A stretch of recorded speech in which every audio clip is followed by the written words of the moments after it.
Welcome back, everybody, to Bird's Eye View. Jay Walker with Ragin Cajun head football coach Billy Napier. We were talking before we went to the break a little bit about recruiting, and it is the lifeblood of a program and all of those other cliches that go with it. But straight up, in 50 days, how much can you accomplish? Well, the challenge will be, you won't be able to get face-to-face with these young men until that first week of January, really the second week of January when the contact period starts back. So what we got to do is we got to do a great job over the phone. We got to put together a staff of people that maybe have prior relationships with some guys. We're fortunate in that we only have to sign 18 players. One of my philosophies is that, we may keep a couple in our back pocket for things that happen after signing day. So it's a unique situation. I don't think we're going to have to sign a big, full class like most years. But I think you'd be surprised what we can come up with. It's plenty of time, and I think it's a matter of being really efficient and making sure that we're deliberate about what we do. We're intentional about our approach, and if we do that, we'll have success. Obviously, you're going to need to kind of evaluate the personnel you have now and try to figure out where your biggest needs are. I would imagine that process has already started, but when do you think you'll be able to make a decision? Okay, we need to sign this many at this position, this many at this position. Well, I think probably the most important thing you can do when you come on board a situation like this is you sit down, you get with the critical people, and you listen. Obviously, I've had a chance to watch some of the film. I had our guys get the entire season of all three phases from last year, so that gives you a little bit of a chance to evaluate where they're at from a personnel standpoint. But most important thing I'm going to do the next 2 weeks is listen to important people, people that know this place, people that have a great feel for what's important here, and certainly what we need to do to get our football team back on track. So. And part of that is what you're talking about. We need to evaluate where we're at personnel-wise. We need to get some of those questions answered with the recruiting class. So I'm excited about that challenge. For the first time, there's an early signing period in football. What was your initial impression of the early signing period, and is there a difference when you look at it from a Power 5 point of view and a Group of 5 point of view? Is it different? It's drastically different, in terms of where you're at on the food chain to some degree. But I also think it's an area where people are maybe not familiar with what to do. So if you're smart and you got a good plan and you put together a good strategy, maybe you can create an advantage for yourself. So I think we've got to evaluate each independent player and their situation, And there'll be some young men that will squeeze and try to get to sign on the 20th. There'll be lots of others that will want to wait. And there'll be some that will tell us, hey, look, I'm ready to go, or I'm going to wait until February. So I don't like it, to be honest with you. I think it's there's a lot going on. There's turnover. There's bowl games to prepare for. And I think it's a whole new dynamic for the coaching staff in terms of what we're trying to accomplish. So it's going to be unique to see. I'm anxious to see kind of what the college football coaching opinion is about it and what we do going forward. So, Billy Napier, Ragin Cajun football coach, you've worked for some interesting individuals, some guys who have had a tremendous amount of success in college football. And I want to go over a few of them individually and ask you, first of all, you were the coordinator at Clemson for a couple of years. You weren't even 30 years old when that started. What was the biggest thing you learned from Dabo Swinney? I think Dabo's got tremendous conviction, about how he wants to do things, what his program is going to be about. I think he's got great passion and cares for the players. I think he's got a sincere interest in not only the football player but the person, the student, and he wants his young men to have an experience there, that will prepare them for life, and I think he wants to have them to have an experience where they want to come back. And Dabo's very much himself. I think he's comfortable in who he is and what he's about. And I think that's the reason that he's had success. I think he's been able to build loyalty amongst his staff and amongst his players by being consistent and doing things the right way. And certainly have a tremendous amount of respect for him and the opportunities that he gave me. You just mentioned a lot of good qualities. What's the biggest one in your opinion? I would say sincerity, in my opinion. I think there's no fluff there. That's who he is. I'm going to say this.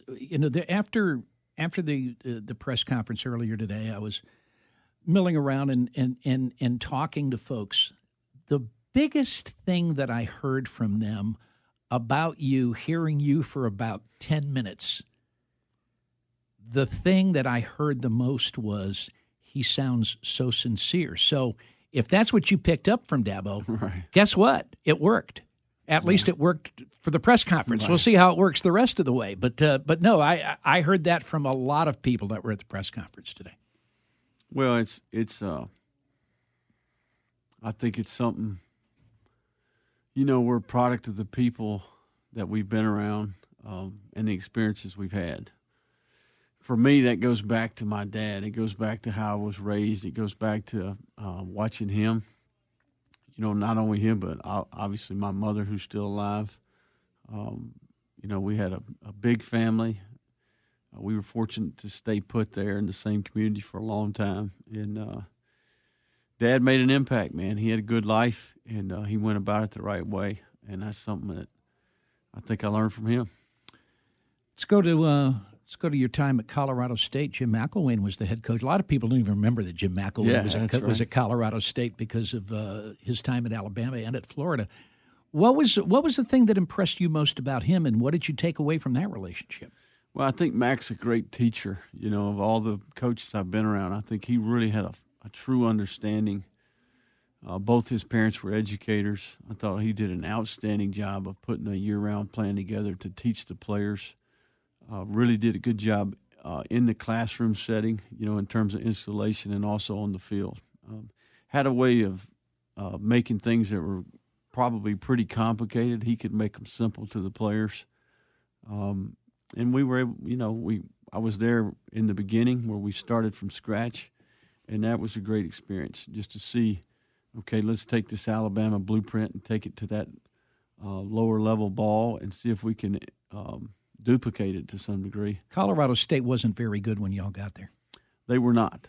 Yeah, and really, to be honest with you, a lot of it was just the intangibles. They were damaged. They lacked confidence. They weren't together. They lacked unity. And that's the thing I think you got to do when you walk into these situations is you got to focus on the things that are intangible, things that are totally up to the players, their choices, their habits, their decisions, their approach, and try to maximize each one of them as individually. And then if you can get that done, the collective effort will be a better team. All right, then you went back to Alabama. You were the wide receivers coach there for a few years. Now, you had worked there as an analyst. You had had a little bit of experience working for Nick Saban, but now you're working for Nick Saban like all the time. And you hear so many stories about this guy because he's had more success than any college football coach, period, end of sentence. What impressed you about him? What makes him so different from everybody else? I go back to that 2011 year as an analyst. I'd been coaching for 10 years at that point, and I say often that I learned more in that 1 year than I learned in 10 years prior.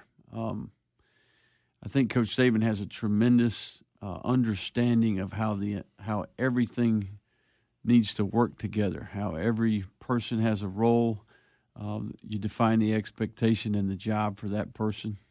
I think he really sees things from 1,000 feet away. He's looking at things from a big picture standpoint, whether it be the nutrition person to the academic support people to the strength coach to the position coach, down to the very small role of a quality control or a grad assistant. I think he's got a pulse on putting together a team of people, really defining the expectations for them, and his recipe continues to work, and it's not going to slow down anytime soon. I get the impression that you were just talking about the man and his organizational skills, and it's one of the things that you hear about Nick Saban. How is that going to help you? Because you're not going to have a gazillion-dollar budget like Nick Saban has at Alabama. Everything that you do, you're going to have to do with a little bit less. Right.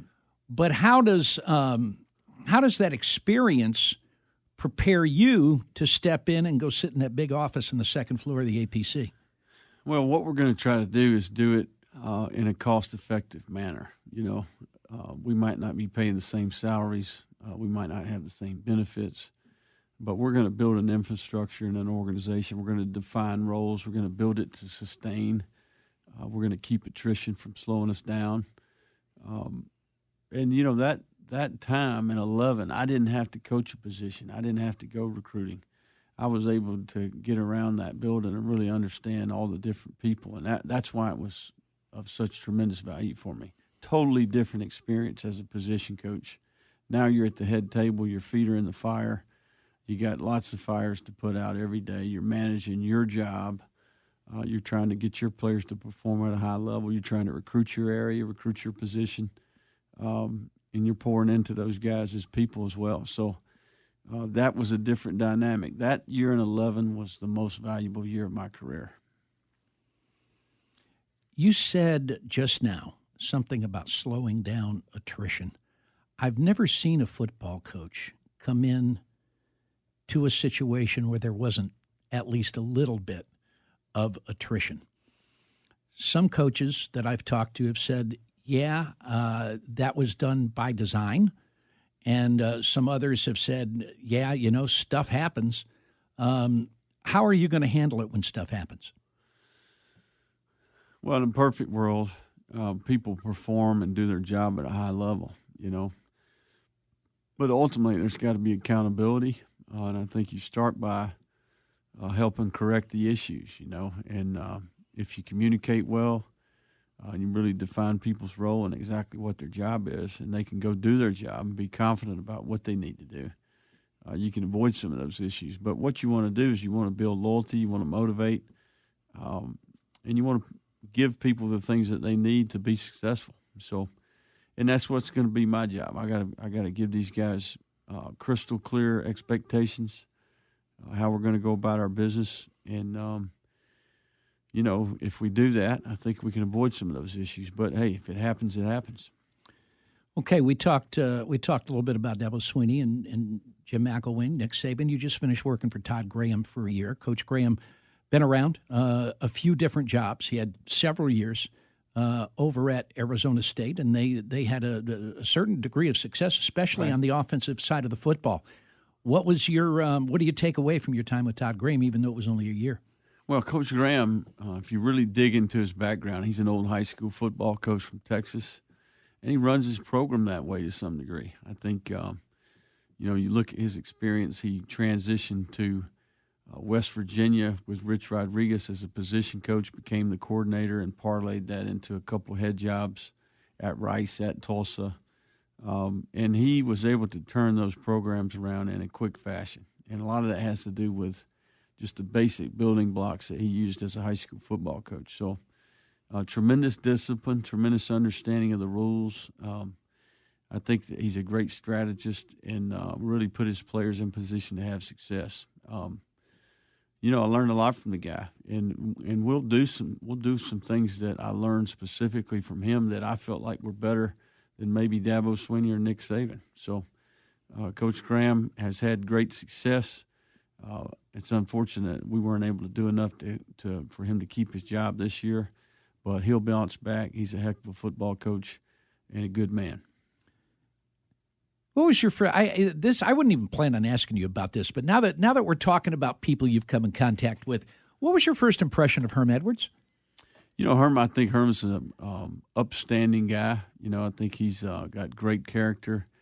I think he's got passion for this game. I think he's got passion for young people, and I think he missed being on the grass. I think he liked being around the players. I think he liked the competition, and certainly he's got tremendous wisdom. He's got great experience, and I think he's got a big picture feel and understanding after being in entertainment for 9 years. So it's going to be unique to see how that experiment goes. You have twice now brought up with Todd Graham and with your dad about being a high school football coach and some of the things that happen when you're coaching high school football that you kind of bring to the next level. As you put together your staff, are you going to look at that? Are you going to look at to see if there's a balance of guys who maybe have coached at that level? Because it sure seems like, unless I'm misreading you, you're talking about that's a great place to lay a foundation.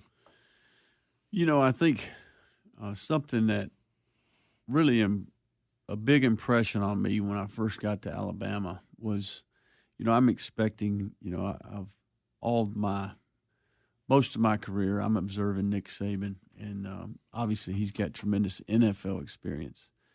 And didn't know what quite to expect walking in the door. But what I discovered was that his approach is a lot closer to a good old school high school program than it is an NFL organization. I think that the nuts and bolts of what Alabama does and what we will do has a lot to do with how you would run a high school football program. These young men are nowhere near who they're going to be. They're not professionals. They need guidance. They need discipline. They need structure. And as they get older and they grow up, you give them a little bit more leeway. But certainly, I think that's one of the things that we did well. They are not developed. There's certain things that you got to start from scratch with. You're inheriting problems. You're inheriting good problems, bad problems, and they're all their own individual case. So I think we're going to take that approach, and our program will be a lot closer to a high school football program than it will be an NFL organization. When you're sitting in front of Mama in a home visit and you're trying to impress upon her and the recruit why they're best off being with you, what makes Mom? What is it that you do that makes Mama smile? Well, I think as time goes, I think most people that know me would say I'm going to be consistent. They're going to be the same person, that they met when we first started. Really try to take a sincere approach in recruiting, get to know them, what makes them tick, what's important to them, and really listen to them. I think that's where some people get off track. They want to go in there and, hit play and talk for an hour. I really think what matters the most is that you listen to them. What's important to them? What do they want for their son? What do they want to accomplish? And build your plan around that, and see where, does our program fit this young man and what's important to his family. And the biggest thing I would say is I feel like part of my job as a college football coach is to continue what they've started. Sometimes you go into these homes, there's great stability. There's two parents. There's tremendous morals and values and things that they want to be passed along. And that's part of our objective as a program. Other situations you walk in to, they don't have that stability.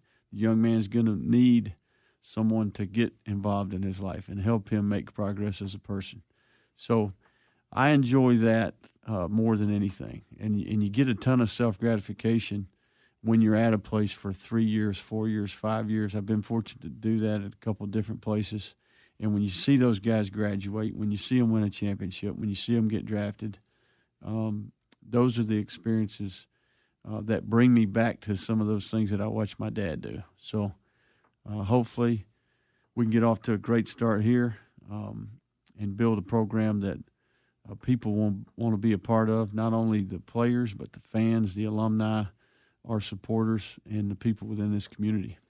Billy Napier, Ragin Cajun football coach, is our guest this afternoon. We're learning a little bit more about the football coach. When we come back, we're going to have a little fun. We're going to play fill in the blank and learn a little bit more about Billy, maybe away from the football field a little bit. Bird's Eye View, Jay Walker with Coach Billy Napier, ESPN 1420 and .com.